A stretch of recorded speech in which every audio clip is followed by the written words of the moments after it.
Yeah, hello beautiful people, it's your girl Precious Vanguard. Welcome back again to my YouTube channel. If this is your first time of joining, subscribe, and if you've not subscribed, turn on your bell notification so you won't get to miss any of our videos. So today I'm back again with another beautiful video, and today we'll be talking about how I was able to plan my wedding by myself without the help of a wedding planner. Yes, I would have loved to use a wedding planner, but then I figured out that it's something I could do by myself. Yeah, you can do it. So the thing is that we already know the date of our wedding. Though we weren't certain about the date, but the month, we were sure of the month, but the date was not that certain because we had waited for my husband's company abroad to approve his holiday for his coming, and we weren't sure about the date, but we were sure about the month. So since we knew that our wedding was coming up August, so I started from June to make preparation. This is why I never needed. So you need to start on time. If you start on time, it will make everything easy for you because it's not something you rush. If you rush it, you're going to spend more money because it will look as if everything is urgent. And when it's urgent, trust me, you spend more money because most people will take advantage of that. Like, she need it urgent. She don't have a choice. They will charge you more money. So it's something you have to start early, like start it 2 or 3 months before your wedding date. Yeah. So what I did was, since I figured out that my wedding is August, so I decided to start making preparations from June. So June, the first thing I did was I made a list of the dresses we'll be using for both pre-wedding pictures, for Sundays, Thanksgiving after the wedding, and then my husband's clothes, like the suits and everything, then my wedding gown. I made a list of those things and then calculated the price. Then I went to the market. I went to Aba Market. I did not go alone. And how much? You should know your budget. How much do you want to spend in your wedding? For us, me and my husband, we never wanted a very large wedding. We just wanted something simple and classy, very little. So in this case, I knew how much we budgeted, and we never wanted to go for something big, something large, inviting people. So our budget was like 100 to 150 people, and it was even much to me.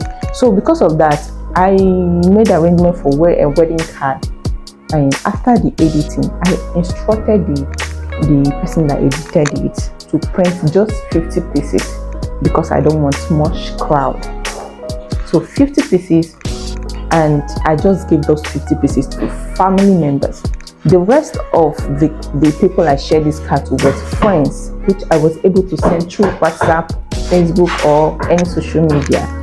And it was just to my close friends. That's because I don't want crowd, you understand? So my wedding is very small, portable. I'm doing this video because I want to explain everything so that by the time you see the video of my wedding, you see how portable and beautiful it looks. So guys, this is it. Since I wanted a portable thing, the first thing I did was to go for a search of hall. I went to get a hall, and the hall I was seeing, they were showing me big hall and 250,000, 300,000. The very first hall I went to see was like 500,000. It's a very, very large hall. And I told the man that I don't need crowd. He said, yeah, I can use half of the hall, half of the hall. I said, no. And looking at the price, it was just too huge. I said, I don't want to, I cannot pay such money. Because paying such money when you're expecting less people, you know what you budgeted for. I don't want to. So I have to keep looking. This is why I say you should start, because if you start late, let me say your wedding is next month, or let me just say next 2 weeks, and you're looking for a hall today, it's going to be difficult because sometimes you even get and say this hall has been booked on that very day. So I use a month or 2 months ahead to get a hall for our wedding. So what I did was I tried to look for a smaller hall. So the hall I was able to get, to God be the glory, it was very small and portable and beautiful, and it was going for a very cheap amount of 130,000. because the other ones I was saying was very expensive. Though the woman said it was 150k, but then by God's grace, she just said, okay, I will leave it for you for 130,000. And she was asking me, why do you want a very small hall for your wedding? I said, yeah, because I don't want crowd. I just need something portable. And she was like, wow, okay, let's do it. So I paid deposit for my hall, and then I went ahead. So things that I did is listed here. Okay, I listed everything. So that was the first thing I did. The second thing was I called my makeup artist. Has been a friend right from school, Kim's Touch. You can check her out on her Instagram, Kim's Touch. She's very good, guys. I'm sure you've seen. You're going to see her makeup. She's very good at what she does. She didn't pay me to do adverts for her, but you know, when you love something, you have to admire it. So she's a very, very good. She's a very good makeup artist. She does her job very well. So I contacted her, and then we talked of prices. And trust me, she's very, because the price she told me was for my wedding picture, for my hot marriage, and for my bridal shower and my white wedding. So she charged me 60,000 naira for all of those things. And then she also brought a cameraman, which the cameraman was also charging large money, but because of her, the price was a little bit down, which it was cool. So I was able to get the cameraman, and the cameraman did a good job too. You can also check, and when you check Kim's Touch, I'm sure you will see the rest of the things. So that was the next step I took, getting a cameraman and a makeup artist, and also paying a deposit. And then the next step I took was getting a decorator for my hall. Yeah, so that was the next thing I did, getting my decorator. So the next thing I did was getting in touch. So a DJ and MC. That wasn't for me, for my elder brother. The DJ work and MC work, I don't know how come about it. My elder brother took care of it. The DJ, his friends came through for us. Like that's like marriage, when you have loved ones around you, it's not easy. Sometimes you don't even have to spend money on some certain things because they will take care of it for you. So my elder brother, his friend, his boys, they are into DJ work, so, and they did well. Trust me, they came through for the DJ work. And the MC, my brother took care of all those ones, so it was so easy for me not to bother for some certain. But when I called him, I said, brother, I need DJ and MC. He was like, don't worry, I'll sort those things out. And I don't even know how come about the payment. He paid them, he settled them by himself. So having loved ones around you is actually good when you're planning your wedding, except you want to use a wedding planner. But me, since I didn't use a wedding planner, my younger sister was there for me, and my friends around, they were helping me to run around to do some certain things that sometimes if I'm tired, they followed me, and we were able to even go to handle all of those things. So the next thing I sorted out was drinks, wine, juice, and all of them are drinks. Drinks and food. That was the most expensive part of wedding. Food and drinks. In fact, food is the most expensive part of wedding, because I got to contact some caterers. I contacted them, and they were charging me huge amount of money. Wow. And I felt like, what do I do?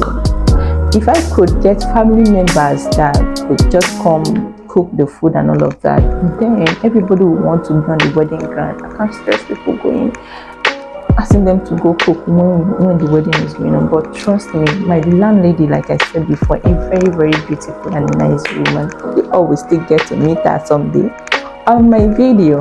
So guys, she was so nice that she decided to take the food, the cooking at herself. So what he did, like she's like a mother to me, and she has treated me like one, like a daughter. So what she did, she called me, asked me to bring a book and a paper. We made a list. We made a list of the things we are supposed to buy for the wedding, the chicken, the food, bag of rice, the things. So when we were talking, she asked me, how many people are you expecting? I told her, I'm expecting 100, but let's make it 150. You understand? Let's make it 150 because you know how Nigerian wedding day now. If you invite one person, you're not going to understand if you're not in Nigeria, but if you're in Nigeria, you understand. If you invite one person, that one person go carry 2 or 3 people. You understand? So you inviting one person, just know that extra 2 bodies or 1 body is coming with the person. So what we did was, since we're expecting 100 people for our wedding, so we just made it 150 in case people who are coming will come with a friend or a family member. Come now, I'm gonna go this wedding. This girl they do wedding. No uninvited or unexpected guests. So in order for people to come and not go back without eating food, we made it 150. So we start making lists.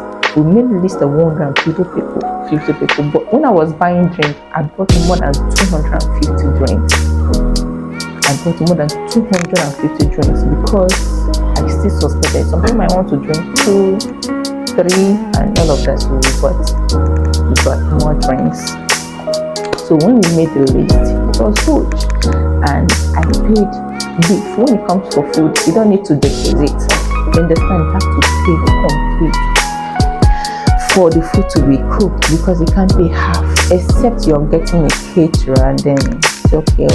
Even at that, I think you have to pay your money when it comes to cooking because it's food. The way you expect the person to get money to go buy the food stuff to cook the food. So my landlady prepared jollof rice, fried rice, moi, and then she cooked soup, 2 soup. She cooked a soup and afang soup. So guys, it was a very, very beautiful thing. The food was very sweet.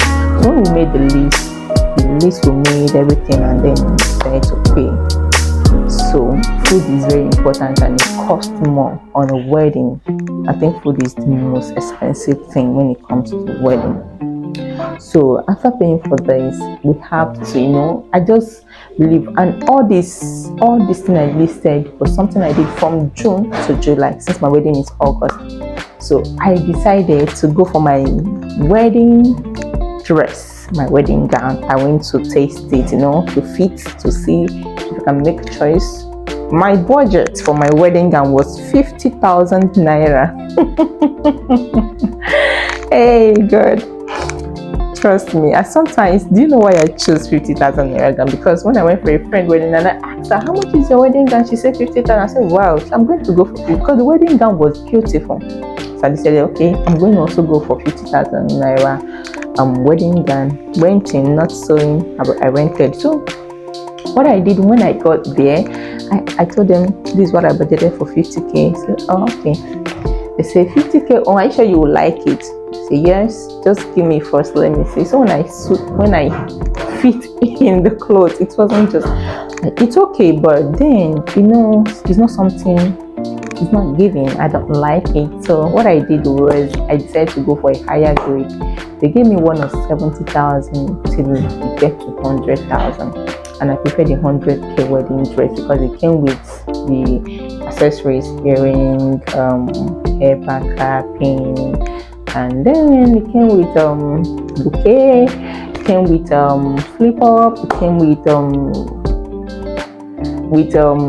ropes.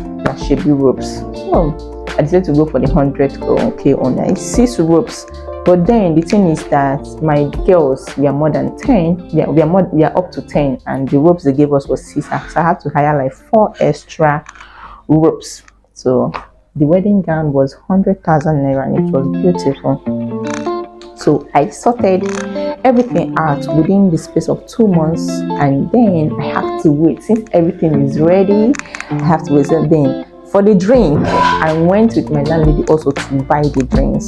Took me to where, because he's a businesswoman. Those are the kind of businesses he does. So we went to where we were able to buy drinks in wholesale, and then everything was ready within June, July. And my wedding was August 19th, and then I was just waiting for the arrival of my husband. So guys, this was how it went from my wedding planning. It was beautiful. I did everything by myself. So I hope this video find you in a good place, because if you want to plan your wedding, come back to this video. It's something you can do by yourself. You don't need a wedding planner. You only need yourself and your loved ones around you to help you out to run around for some certain things. Printing your sticker, you need to print a sticker that you'll be placing on your souvenir, except it's not necessary, except you don't want it. And some people also print their picture on it, but we never put any picture. We just did pressing our name on the sticker and then place it on the souvenir.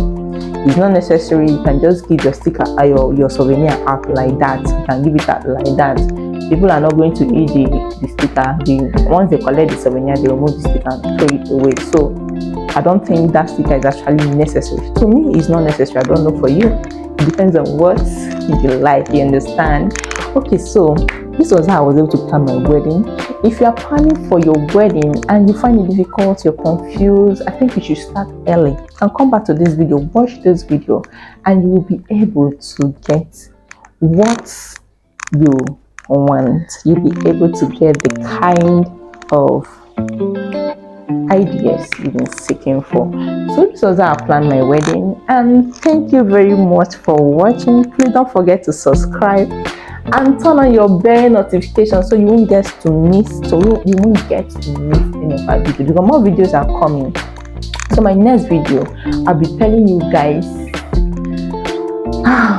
the advantages and disadvantages of long distance marriage. Getting married to my husband since 2020, not being with him, haven't seen him. I want to tell you guys what went on and what was going on in the marriage. Yes, I want to tell you guys what was going on in the marriage. How if we do quarrel, if I cry someday, how I feel, what was going on, the bad and good aspect of it. I want to tell you guys. My next video, you will be getting that, and after that video, I'll be making a video of how I traveled to Belarus, Russia. I'm going to make a video of that, so you guys will see, you will hear and understand what I said before you travel, trying to use a smartphone and make inquiries. So see you guys in my next video. Thank you very much for watching, and have a beautiful day ahead of you, depending on where you're watching from. Thank you very much. I love you guys.